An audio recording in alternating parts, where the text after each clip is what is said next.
Hey everybody, it's me, aka Star Wars Kid. Recently a friend of mine suggested a topic for the show, so I thought today I'd discuss that.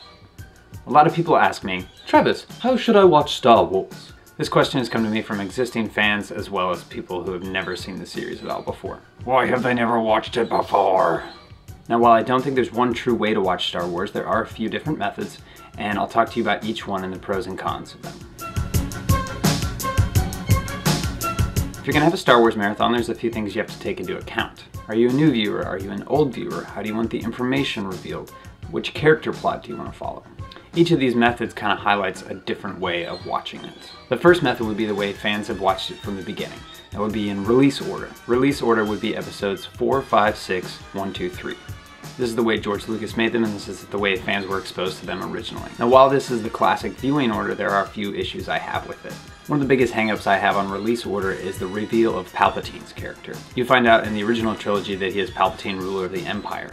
Now when you jump into the prequel trilogy, this is totally ruined, and you know from the beginning that he is a villain. If you're a new viewer, this kind of pulls away the curtain of Palpatine in the prequel trilogy pulling the strings on Anakin. You know that he is a Dark Lord of the Sith manipulating everybody into his master plan. Some fans will argue that this is the only way to watch Star Wars because this is how Star Wars was presented to us. I enjoy the sentiment of release order, but I really like a good plot reveal. The next method would be chronological order. That would be starting with episode 1, then going to 2, 3, 4, 5, and 6. One of the great things about chronological order is being able to see the rise, fall, and redemption of Anakin Skywalker. One of the biggest problems people have with this viewing method is the contrast from the prequel trilogy to the original trilogy. People are all up in arms that the technology in the original trilogy, which is technically the future of the prequel trilogy, is not better than the technology of the prequel trilogy. Well, why do they have all these fancy clothes and these fancy ships and this fancy technology and blah blah blah blah blah? Obviously, there's a 20-year difference between the making of the films. Another thing to consider here is the dark times between the trilogies. The hold the Empire has over the galaxy at this time really crushes advancement in technology, except for what we see on the Death Star. They're really putting a lot of effort into their own materials, and everything else in the universe is kind of getting depleted. The biggest issue I have with chronological order is when we get to Empire Strikes Back. To me, one of the greatest plot reveals in the history of cinema is in Empire Strikes Back when Luke finds out that Vader is his father. Now, if you watch it chronologically, you know this from the get-go, and it just doesn't have that same impact as if you watch it out of order. If you plan on watching chronologically, I also advise that you take into account the Clone Wars. Yes, this is going to eat up a lot of time, but there's a lot of great character development and broadening to the universe that just really adds to the whole experience. So once you've finished episode 2, I advise that you watch Clone Wars Volume 1, which is an anime. Then move to the entirety of The Clone Wars, which was the animated series. Then watch Clone Wars Volume 2, the other half of the anime, and that will lead you right into episode 3, then go finish out 4, 5, 6. Another viewing method is the alternating method. This is watching episode 1, then 4, then 2, then 5, then 3, then 6. It's a little messy and jarring, but you get a great juxtaposition between the two trilogies. Watching episode 1 and 4 is the exposure for Anakin and Luke into their worlds. Episode 2 and 5 are the tutelage of our Jedi characters. Then episodes 3 and 6 are the final tests for our heroes. This would probably be my least suggested method of any of them, only because it is jarring. You know, new technology to old technology to new technology, it just kind of messes with you. But if you enjoy the comparisons between the characters in the two trilogies, it's a good viewing method.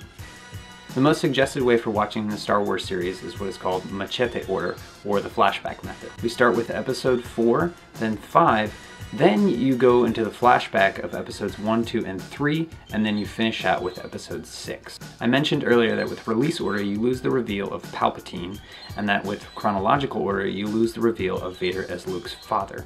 Watching in machete order solves both of these problems. You watch episode 4 and then you get to the climax of Empire Strikes Back, and this is where we get that great reveal of Vader as Luke's father.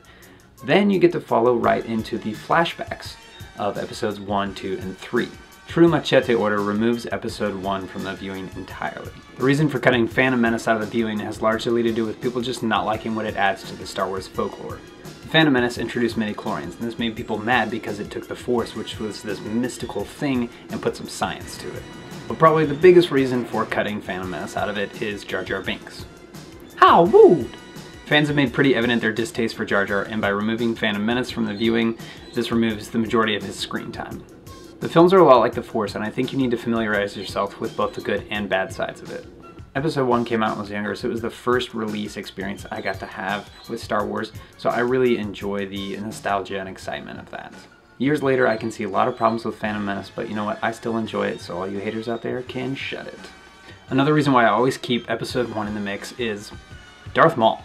I mean, he gives us some of the most spectacular fight scenes in the entire saga. Now watching the flashback, you get to see the fall of Anakin Skywalker in Revenge of the Sith and him becoming Darth Vader.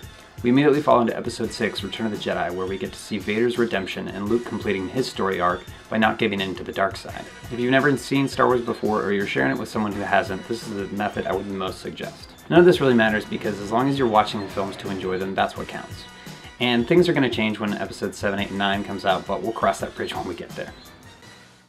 Hope you guys enjoyed. If you have anything to say about the topic, leave a comment, and please subscribe, tell your friends, and may the Force be with you.